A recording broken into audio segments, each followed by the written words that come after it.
del Padre, del Hijo y del Espíritu Santo. Amén. El Señor esté con ustedes. Y con tu espíritu. Queridos hermanos, nos reunimos una vez más para celebrar el Día del Señor y estamos haciéndolo en el 6º domingo del tiempo ordinario. Vamos avanzando en el mes de febrero, vamos avanzando también en este seguimiento de la vida pública de Jesús, que es a lo que nos invita el tiempo ordinario de la liturgia. Vamos a disponernos a la reflexión espiritual, a la alabanza a Dios y a la comunión espiritual por medio de la lectura de las lecciones que la Iglesia ha tomado para este domingo de la Sagrada Escritura.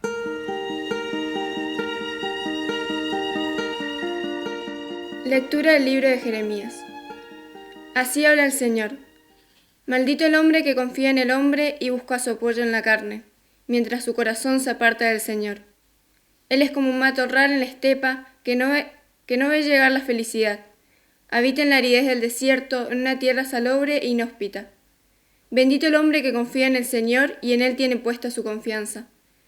Él es como un árbol plantado al borde de las aguas, que extiende sus raíces hacia la corriente. No teme cuando llegue el calor y su follaje se mantiene frondoso. No se inquieta en un año de sequía y nunca deja de dar fruto. Palabra de Dios. Te alabamos, Señor. Feliz el que pone en el Señor su confianza. Feliz el que pone en el Señor su confianza.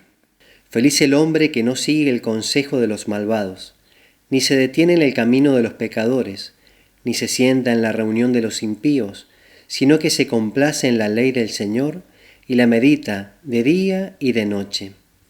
Feliz el que pone en el Señor su confianza. Él es como un árbol plantado al borde de las aguas, que produce fruto a su debido tiempo, y cuyas hojas nunca se marchitan. Todo lo que haga le saldrá bien. Feliz el que pone en el Señor su confianza. No sucede así con los malvados. Ellos son como paja que se lleva el viento. Porque el Señor cuida el camino de los justos, pero el camino de los malvados termina mal. Feliz el que pone en el Señor su confianza. Lectura de la primera carta del apóstol San Pablo a los cristianos de Corinto. Hermanos, si se anuncia que Cristo resucitó de entre los muertos, ¿cómo algunos de ustedes afirman que los muertos no resucitan? Porque si los muertos no resucitan, tampoco Cristo resucitó. Y si Cristo no resucitó, la fe de ustedes es inútil y sus pecados no han sido perdonados. En consecuencia, los que murieron con la fe en Cristo han perecido para siempre. Si nosotros hemos puesto nuestra esperanza en Cristo solamente para esta vida, seremos los hombres más dignos de lástima. Pero no, Cristo resucitó de entre los muertos, el primero de todos. Palabra de Dios. Te alabamos, Señor. Aleluya. Alégrense y llénense de gozo en ese día, porque la recompensa de ustedes será grande en el cielo. Aleluya. El Señor esté con ustedes. Y con tu espíritu. Lectura del Santo Evangelio de nuestro Señor Jesucristo según San Lucas. Gloria a ti, Señor. Jesús se retiró a una montaña para orar y pasó toda la noche en oración con Dios. Cuando se hizo de día, llamó a sus discípulos y eligió a 12 de ellos, a los que dio el nombre de apóstoles. Al bajar con estos, se detuvo en una llanura.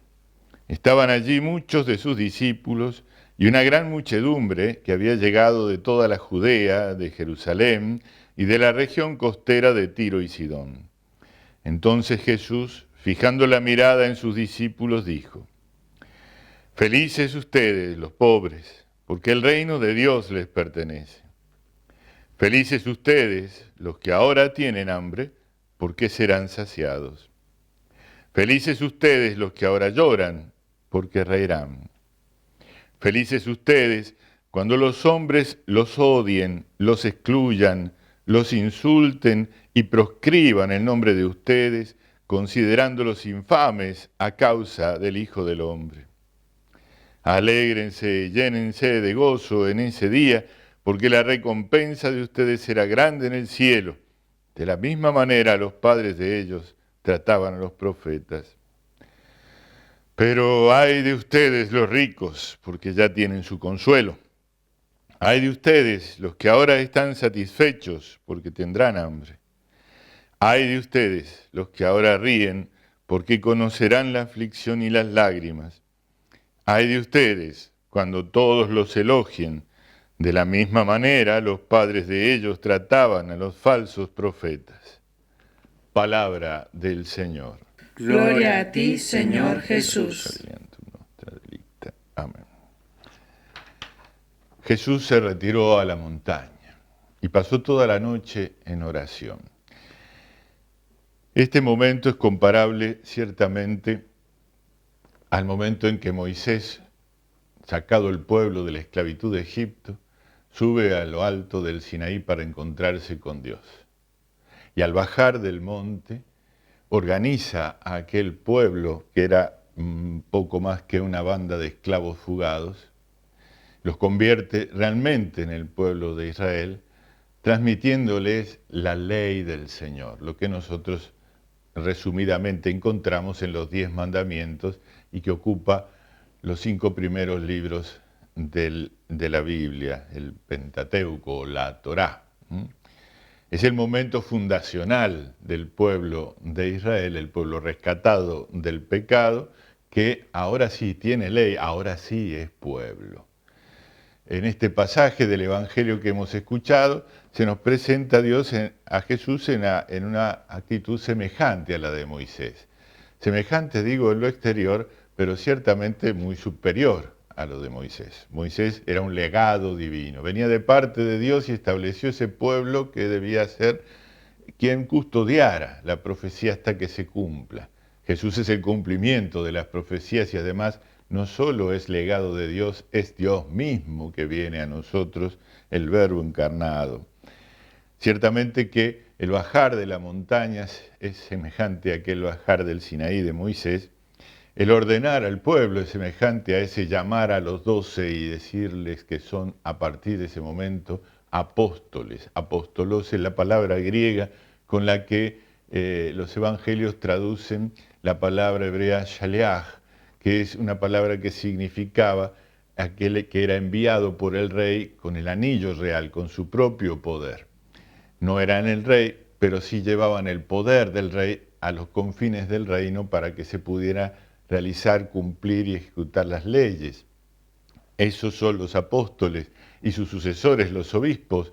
Por eso llevan un anillo, significa aquel poder espiritual que el Señor concedió a los apóstoles y a sus sucesores hasta que Él vuelva al fin de los tiempos, porque Jesús quiso que su iglesia durase hasta el fin de los tiempos. Allí entonces también viene el discurso de las bienaventuranzas. El discurso de las bienaventuranzas es muy importante.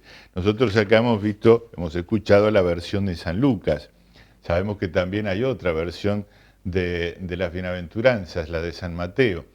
En el capítulo 5 de San Mateo se nos expresan 8 bienaventuranzas, 8 consejos para vivir la vida cristiana. San Lucas lo resume en 4 bienaventuranzas y 4 ayes, 4 malaventuranzas, las oposiciones a estas bienaventuranzas.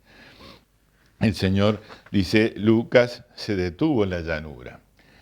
Y ciertamente que el monte y la llanura están igual, aunque parezcan distintos en los evangelios de Mateo y Lucas. Uno habla del llano, otro habla del monte, pero es que había monte y llano al mismo tiempo. Los lugares donde se solía poner el predicador en aquel lugar para que todos pudieran escuchar era una lomita más elevada y el resto del territorio también lleno de lomitas hacía como de un anfiteatro en torno a él para poder escucharle. Era el mejor lugar para hacer esta exposición.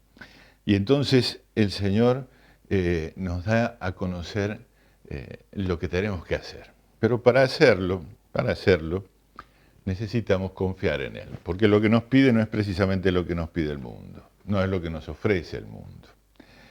¿Dónde ponemos nosotros la confianza? tenemos que pensarlo, especialmente en este día. ¿Dónde ponemos la confianza? Confiamos siempre naturalmente porque toda la vida es un ejercicio constante de confianza que a veces es contradicha, a veces es frustrada, pero no podemos vivir sin la confianza. Los hijos confían en los padres en los hijos.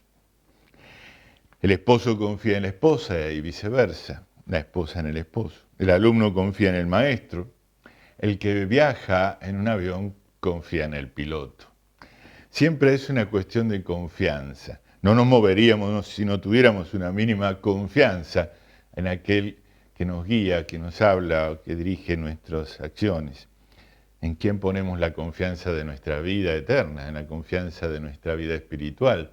No podemos ponerlo en los hombres porque sabemos que aún el que más nos ama nos falla tantas veces, porque es humano, porque se equivoca igual que nosotros. No más que nosotros, sino igual que nosotros, ¿no? Hay que recordar esto también, ¿no? ¿En quién ponemos nuestra confianza?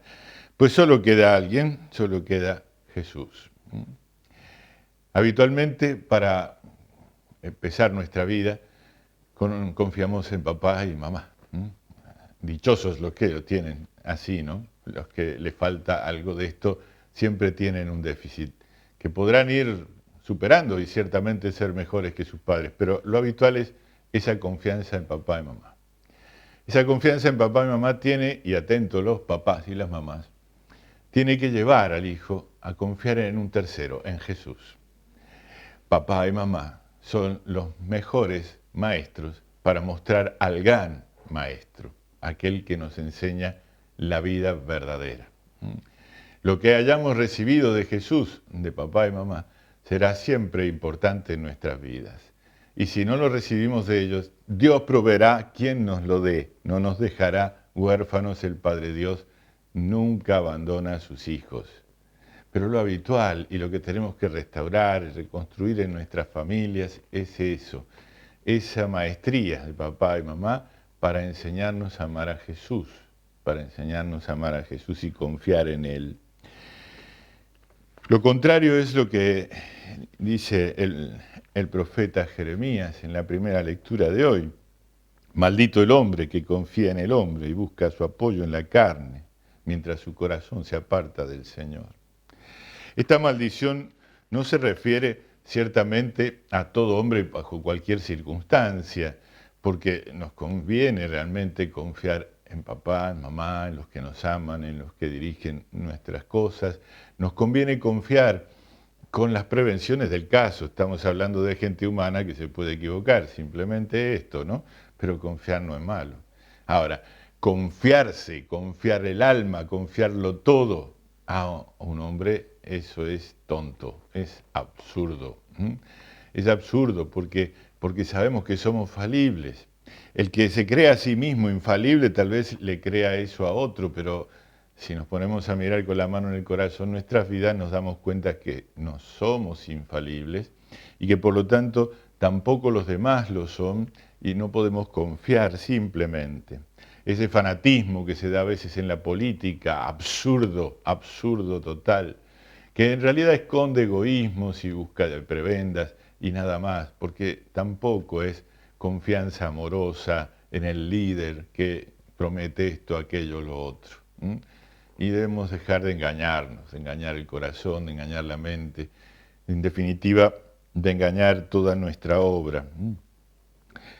El que confía en el Señor, dice el profeta Jeremías, siempre da fruto.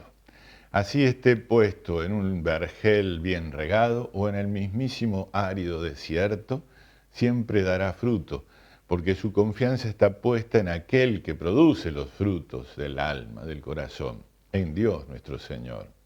Lo compara con ese árbol que puede estar puesto en un lugar bueno o naturalmente malo, y sin embargo, porque está arraigado en la confianza verdadera, en el Dios verdadero, es capaz de dar fruto siempre y en toda circunstancia. ¿En qué se confía habitualmente hoy en día? Bueno, hay una cantidad, ¿no? de personajes que van marcando nuestra vida, sobre todo la vida de los jóvenes, lo que hoy se llaman los influencers, o bueno, esta palabrita, ¿no?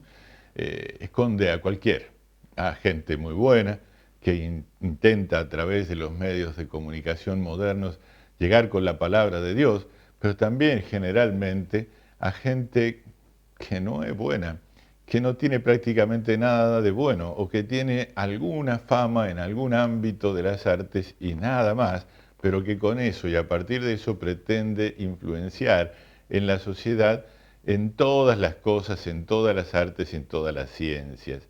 Y no hace más que papelones, pero papelones que son seguidos, imitados por aquellos que se dejan mover por estas personas de influencia mediática, desconocidos realmente para ellos, pero que le muestran que lo suyo, con ser una tontera inútil, puede ser bueno porque lo hace aquel famoso que me lo muestra en las redes. Que confiamos también, y esto es muy habitual entre nosotros, la frase, lo importante es la salud. Confiamos en la salud. ¿Y qué tal manera confiamos en la salud sabiendo que la vamos a perder? Porque nadie se engaña sobre esto. Tarde o temprano la vamos a perder. Confiar en la salud absolutamente lleva a hacer cosas realmente absurdas, incluso hasta darse muerte a sí mismo por no sufrir la falta de salud. Qué contradicción tan absurda y tan generalizada. Se pretende, por medio de una ley humana, cambiar la ley divina. El Señor no ha querido el dolor para el hombre, ¿no? Quiere la felicidad. Pero el hombre con sus pecados desordenó el plan de Dios. Eso no hizo que Dios se quedara fuera del juego. Al contrario, el Señor ha venido a darle sentido a ese efecto del pecado que es el dolor, para que con él podamos purificarnos y alcanzar la felicidad eterna en el cielo. Todo dolor que es permitido por Dios permite también al hombre, por gracia de Dios, aprovecharlo como escalera que va al cielo. Pero si lo suprimo, porque no lo aguanto, porque solo estoy bien si estoy sano, porque solo quiero ese poder gozar de los placeres terrenales, entonces me pierdo esa escala al cielo. Me la pierdo yo solito. No la pierde otro por mí, la pierdo yo solito. ¿Qué me presenta el Señor como plan de vida? Bien, estas son las bienaventuranzas que están, como digo, divididas en 4 y 4 aquí en San Lucas. El Señor habla bien de los pobres, de los hambrientos, de los que lloran, de los perseguidos. Los que el mundo desprecia ciertamente. ¿Y por qué los llama bienaventurados? No porque tengan escasez de bienes, o porque padezcan hambre, o porque tengan dolores, o porque sean perseguidos, sino que en eso demuestran que no han puesto su confianza en los hombres, sino en Dios. No se es de estos pobres bienaventurados solo por no tener bienes. Eso es simplemente la pobreza material que le toca a unos y a otros no. La pobreza del espíritu es la que se valora y se ensalza en este caso, que la debe tener el pobre de solemnidad, aquel que no tiene bienes, y también el que tiene bienes o el que tiene muchos bienes, porque no se condena a los ricos por ser ricos, sino por estar apegados a sus riquezas y satisfechos con los bienes temporales.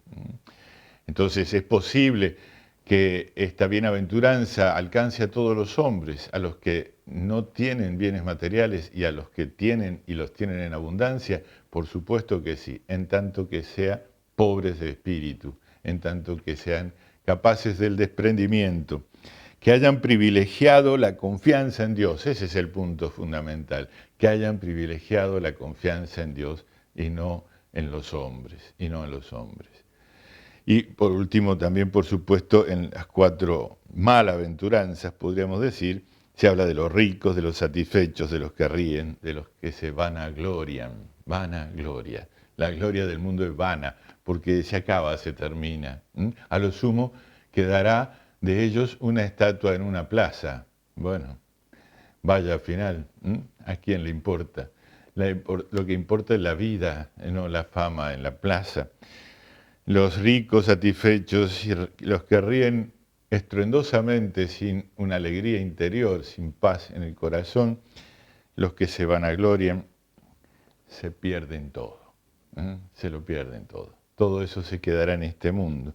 Por eso dice, hay aquellos ricos que ya tienen su contento. Dios es justo, Si todo lo que quieres es este mundo, no te lo va a negar el Señor, no te lo va a negar.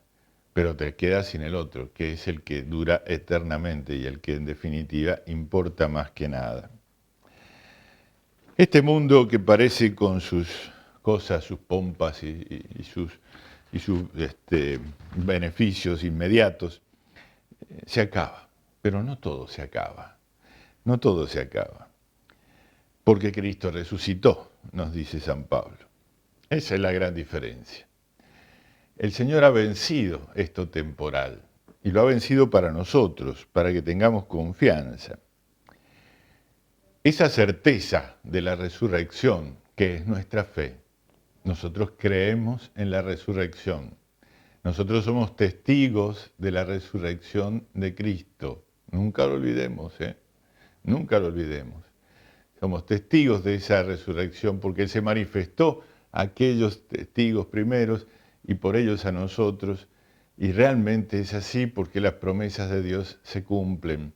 Entonces, por eso era posible ver a los mártires sonreír ante la muerte terrible, cruenta, crudelísima con la que eran tratados. ¿Por qué sonreían? Porque era como decirle, ¿qué me quieres quitar? ¿Qué me puedes quitar? ¿Me puedes matar? Voy a resucitar. Voy a resucitar. Y entonces, ¿qué me importa si tengo que morir? Al contrario, más aún, es bueno eso porque voy a alcanzar algo mejor, mucho mejor. Y ciertamente que esa fe que pone sonrisas en el moribundo, que da gran paz en medio de la guerra, que se convierte en un consuelo consolador de los demás, cuando muchas veces vemos en momentos de dolor o de duelo a algunas personas que sufren tanto como los otros, pero muestran una tranquilidad, una paz, que van apoyando su mano en los hombros de aquellos que tienen la fe más débil y logran hacerlos salir de su angustia, de su pena, no de su justo dolor, que es siempre una expresión de amor, sino de aquella desesperanza en la que están cayendo por el dolor. El que goza en el Señor y en sus promesas, goza de verdad, tiene realmente el gozo asegurado. No lo pierde, lo gana. Cuando el mundo te dice, por ser cristiano te estás perdiendo los mejores momentos, hay que decirle, por no serlo, te estás perdiendo lo mejor de lo mejor que viene después, pero también ahora, por la paz de la gracia en tu alma. Te estás perdiendo todo por un poquito. No vale la pena, no es negocio. Así no, de esa manera no. Y sobre todo, no porque Dios me ha prometido ya esos bienes. Y Él que me hizo y me hace actualmente en este instante, por amor suyo, cumplirá sus promesas conmigo. Pidámosle al Señor que venga a nuestro corazón, que nos renueve en este domingo, que nos transforme, nos dé la esperanza cierta en el triunfo de Cristo sobre todas las cosas, que nos ayude a vivir estos consejos evangélicos de las bienaventuranzas. Repasémosla luego durante la semana, meditemos en ella y tratamos de vivirla ahora. Ahora encontrémonos con el Señor haciendo nuestra comunión espiritual.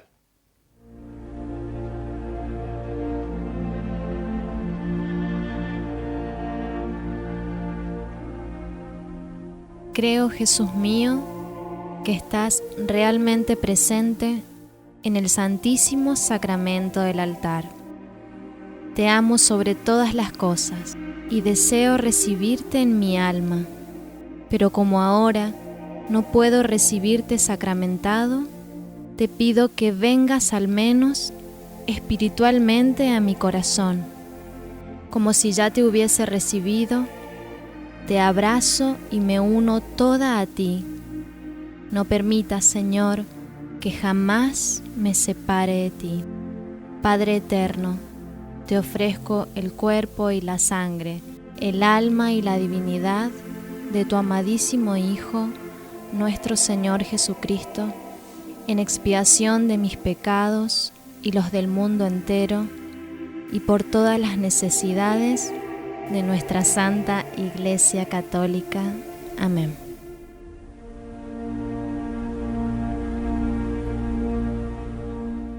Hemos hecho nuestra comunión espiritual, nos hemos unido al Señor, culminando así este momento de reflexión y oración, que es lo que ahora podemos ofrecer para celebrar el Día del Señor. En esta semana, el lunes 14, la Iglesia recuerda a dos santos muy importantes: Cirilo, que fue monje, y Metodio, que fue obispo. Los santos Cirilo y Metodio son los grandes evangelizadores del mundo eslavo. De hecho, para poder evangelizar aquel mundo que podía hablar pero no tenía escritura, San Cirilo inventó el alfabeto cirílico, esos signos tan raros que vemos cuando algo está escrito en ruso, ¿no? O en algún idioma eslavo.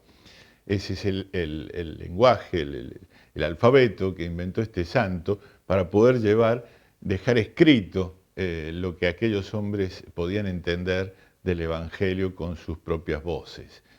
Los grandes evangelizadores del mundo eslavo son estos dos santos hermanos que dieron la vida ciertamente por esta tarea, por este trabajo. Recordémoslo y agradezcamos que se haya unido a la Iglesia todo el mundo eslavo, que hoy también vive su fe profundamente.